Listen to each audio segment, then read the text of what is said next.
Keki Nasserwanji Daruwalla, an outstanding Indian poet of the second half of the 20th century, was born in 1937 in Lahore, now in Pakistan. Daruwalla was educated in Ludhiana, where he studied English literature, and after his post-graduation joined the Indian Police Service in 1958. Up till his retirement, he remained with the Indian Police Service.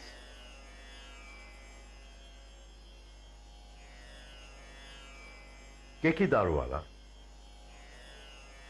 as we know him, has been a unique poet for several reasons. An ethnic Persian following the ancient Zoroastrian faith, he is the descendant of Persian immigrants to India several centuries ago, who settled on the southern coast of Gujarat, adopted the language and some of the customs of Hindu Gujaratis in South Gujarat, but retained their ethnic identity and their traditions. The Parsis, as the Zoroastrians are known in India, are one of the micro-minorities of India. Out of a total population of 1 billion Indians, less than 100,000 are Parsis. But in spite of their micro-minority status, the Parsis have been among the architects of modern India, which is a fusion of many civilizations, many cultures, many languages, many ethnic traditions.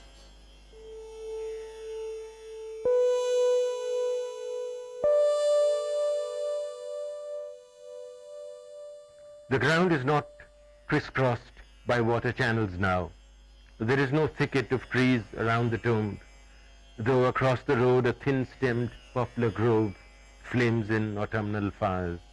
There is no mosque dome, no bazaar, no kasbah, just the vast plain, and asleep on the skyline, python coils that sprawl the low detritus of the Zagros range.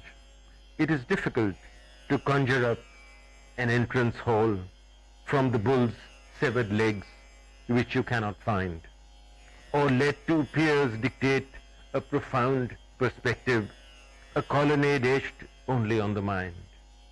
To make a skeleton out of some bone splinter, an imperial precinct out of fluting columns, an ice age out of one solitary winter.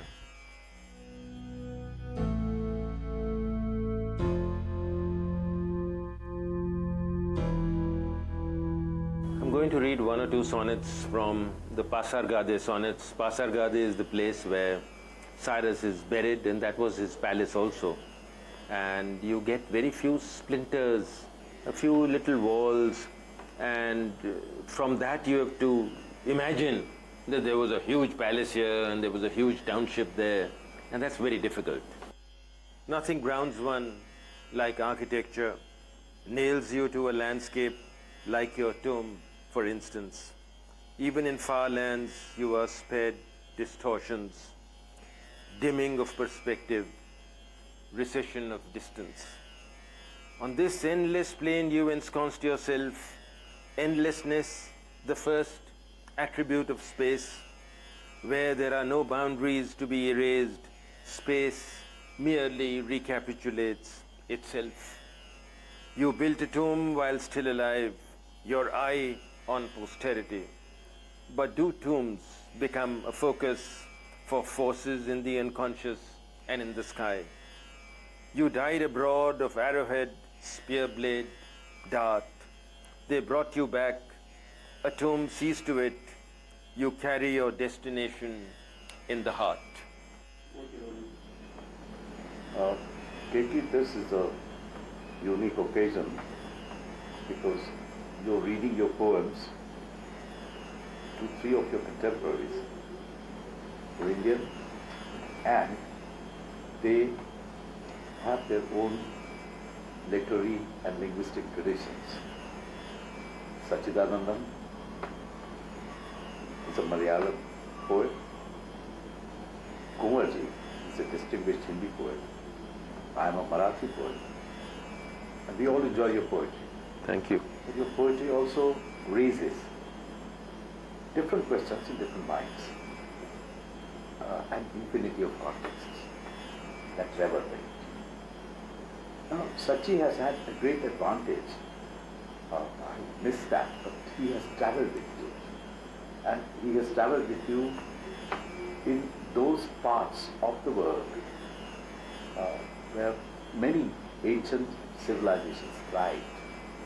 You have recently been to Syria to ask Sachi some questions about this, and then you could make a statement and Kumarji could probably make some observations. How was it, Sachi, traveling with Keki? Did you get the kind of insight into him as a person and as a poet? In fact, our trip to Syria was like a trip to the past, and the present did burst upon us sometimes, but it was like an unwelcome intervention. And Keki was very much a part, in some sense, of that past, because I found him, I was watching him always, recounting tales after tales, take episodes after episodes taken from the history of those regions. He was so familiar. He was so familiar with Zenobia. He was so familiar with the history of Palmyra, of the connection of the whole place with the Roman Empire. And this happened also. It kept happening again and again. It happened in Aleppo. It happened in Busra, where we were in an amphitheater. So the whole ambience, somehow I felt connected with the kind of poetry that he has been working on, because history has been an immense presence in his poetry throughout. And this is what I would like Keki also to speak about. How does he look at history? Is it with a preconceived vision of history, like some people with certain ideological preoccupations do, or is it a kind of open encounter with the incidents of the past and the characters, a kind of dramatic encounter with the past? I would like you to say how you look at history. What is it that fascinates you in history? Is it the human element or the element of... The question is too large. How one looks at history is a very, very long question. One could take hours to talk about it. But my first intention, whether I'm writing a short story or a poem on the past, is to make it live again. And I'm all the while trying to think in my imagination what the past was like, how they lived, how they ate, how they joked amongst themselves, and what happened on the eve of a battle. In Arbela, for example, or Granicus, the fight.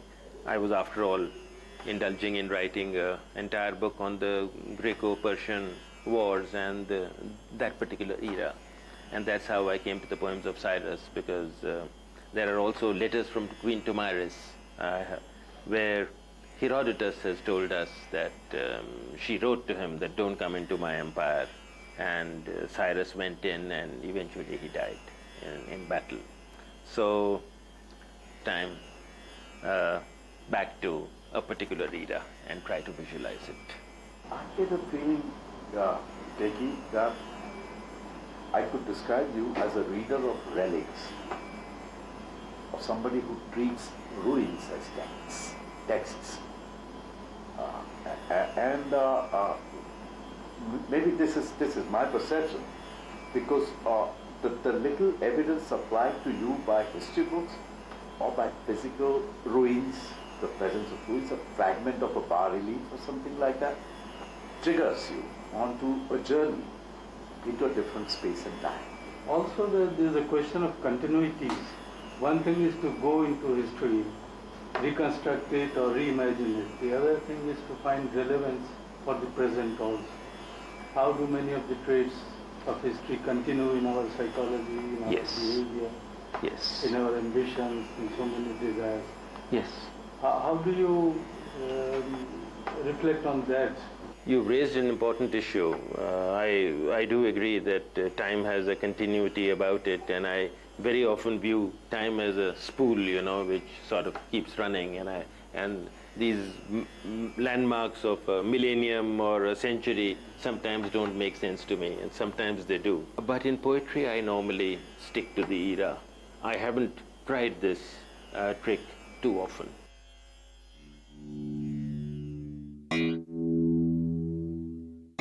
I thought we'd get into Keki's poems by beginning with my reading a section of a later poem called Mapmaker. This is section 4 of Mapmaker.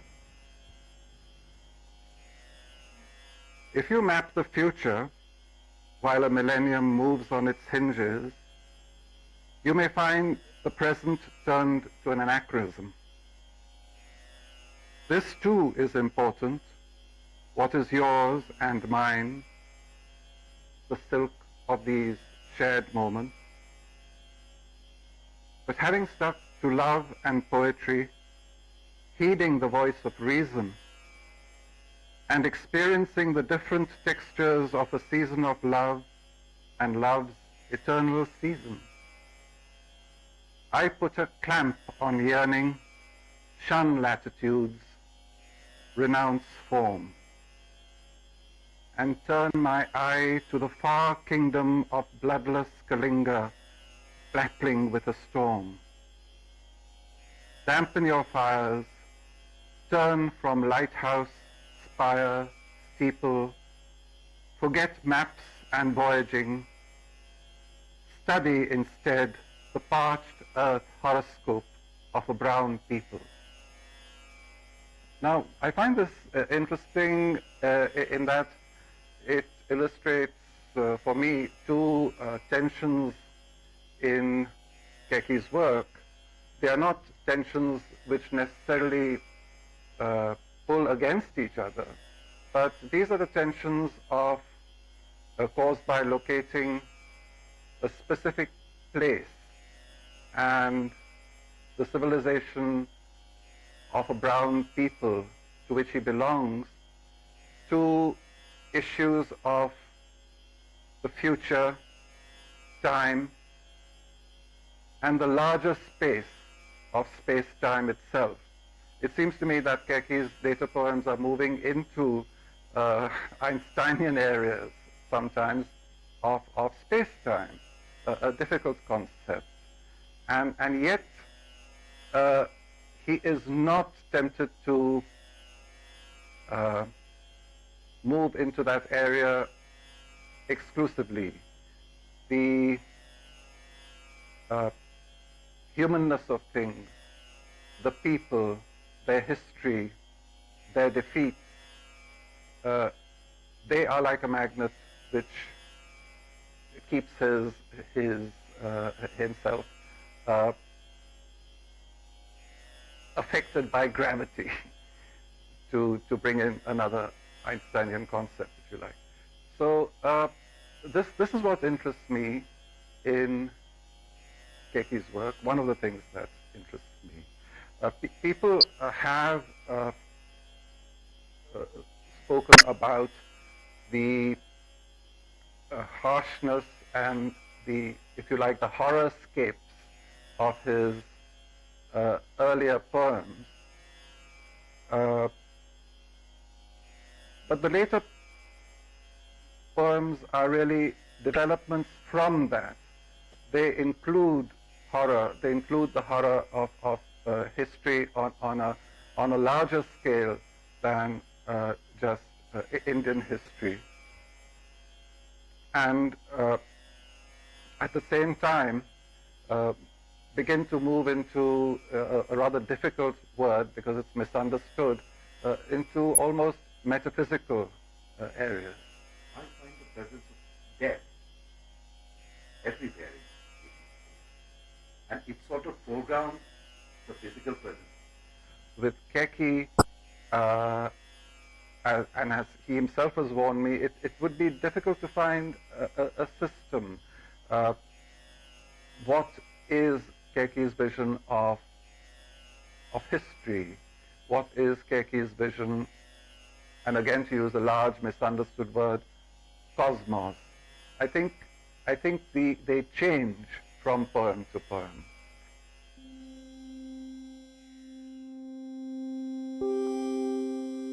Keki, reading your poetry, one of the first things one feels is that you're such a good storyteller. So it seems almost unnecessary that you should be writing fiction and prose. Why do you do it? Well, I started writing my short stories within a few years of my poetry, so they've grown in parallel lines. I don't know where they gel. In fact, some people have criticized me for some of my poems. They said they could have been short stories, you see. But I don't think they've said ever that this short story could have been a poem. I hope not. Well, perhaps that story is yet to come. But it's true that many of your poems are narratives. They are such brilliant narratives because they manage to evoke a character, an event, without actually having descriptive phrases. They're able to evoke the presence of action within the poem. And this is especially true of some of your monologues. And this is, I think, a great strength of your poetry. So when it comes to your prose, and I have read quite a bit of it except for your most recent book, I find that there is a totally different aspect of your writing that comes through in your prose. And that is, the prose has to do with the here and now life of Keki Daruwalla.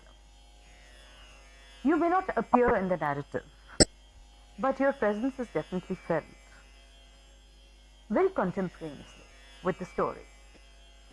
In the poems, although there are two, shall I say, dissimilar qualities in your poetry, one which is the historical quality, which transports you to a point in history where an event has fascinated you, and the other which is poetry of the here and now, which has to do with, which is a more emotive sort of poetry. You don't seem to mix the two. In your fiction, on the other hand, there is a quality of urgency which is not there in your poetry. At the same time, there is a clear time interval within the story between the event which is either recollected or which is narrated and the telling of the story. Well, this is very interesting. Well, firstly, I'm rather happy that you've talked about urgency as far as my stories are concerned, because urgency is a word which one associates with poems, isn't it? That you feel something so strongly that you've got to get it out of your system. The stories that you were talking about, I don't know which stories you mean. It's not in terms of time. For instance, I have some stories also on, they are historical narratives on the Mutiny, for instance, and one or two in the times of Mahmud Ghazni talking to about Firdausi, those stories. But fiction has an excitement of its own. You can put, for example, I have a novella based in or cited in Latin America. Now, I've read a lot of Latin American fiction, and it's so marvelous, as you know, and also Latin American poetry. Now, it's a sort of experimental. In fact, my first short story book was very experimental, almost avant-garde.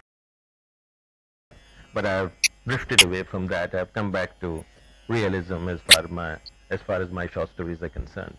And prose gives you a lot of elbow room for your imagination.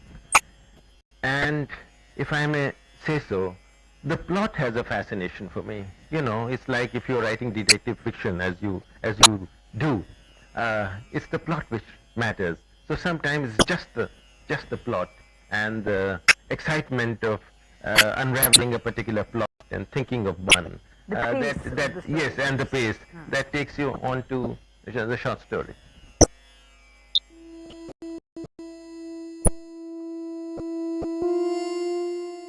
Do you feel you are approaching new areas in your work now and in relation to poetry? Yes, well, as usual, I keep a lot of new things about myself bottled up. In fact, I've been criticized by people that you to control yourself too tightly. I'm writing on the Persian Greek wars and that particular era for Cyrus, about the Persepolis sonnets. Then I've got a sequence called the Euphrates sonnets. Then the letters of Tomyris. Tomyris was the king of the Mesegete, as Herodotus calls it, who wrote letters to Cyrus that don't invade me. And if you invade me, I'll sort of make you drink blood. Would you see yourself as a poet who goes a little beyond cultures and... I don't know, it's not easy to say, but yes, I want to traverse cultures, and I don't want those boundary lines to remain too tight. So even in fiction, I've got, for example, in my last book, I have 2 stories on Alexander, Alexander crossing over and how he's welcomed by Ambi, and another, the boatman who finds his army crossing over, crossing the Jhelum. It's actually just the Greek army crossing the Jhelum in full flood. And that's what the story is about, but there is a story. So yes, I do want to get across that. And history is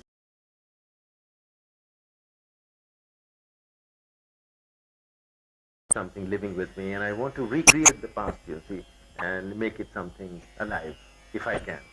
And it's always a question of, it's a matter of curiosity with me, how they must have lived, how they must have talked, what must have guided their actions, etc. When you're speaking about the smaller, the more tender moments, you have some intimate or confessional poems, like, say, For My Daughter Anahita. Yes. And those are very tender. There another persona comes through. It's almost like another light is being shown. Yes. But this is not an area I find you've explored very much. It's almost as if you've kept most of those parts of your life away. Would you agree with what I'm saying? I would agree. I would agree. And why I have done it, I have really no idea, because there are others who have pointed this out to me.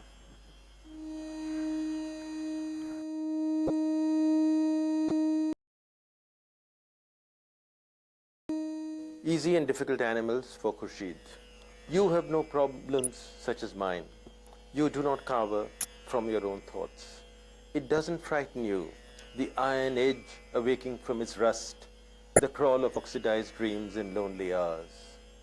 Where do you get your insights from and your simple words? Teaching our daughter that day you said, some dreams are animals, some dreams are birds. The moon face was either turned towards light or away from it. Dark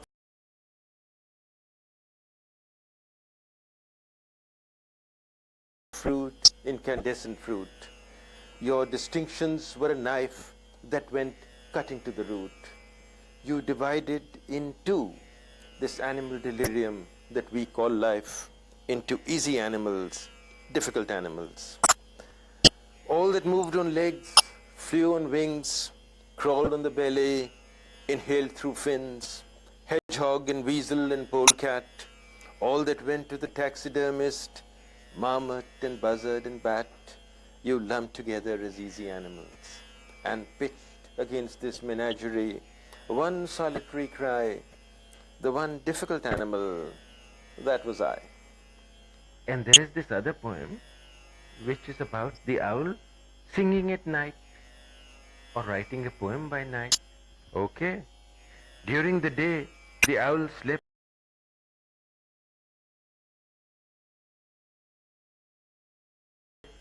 fitfully, dreaming he was a poet.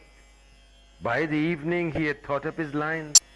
At night the long strokes of his vowels lit up the dark. But his rhymes were so perfect, each hoot appeared a repeat rather than a rhyme. Don't shift this. Ooh, the night is long. Ooh, this is my song. Ooh, this song of mine. Ooh, is just one line. But those who heard him, and there were many, thought he was saying the same silly thing over and over again. Other night birds misheard him and appeared to gloat that he had just one single night line and one single note.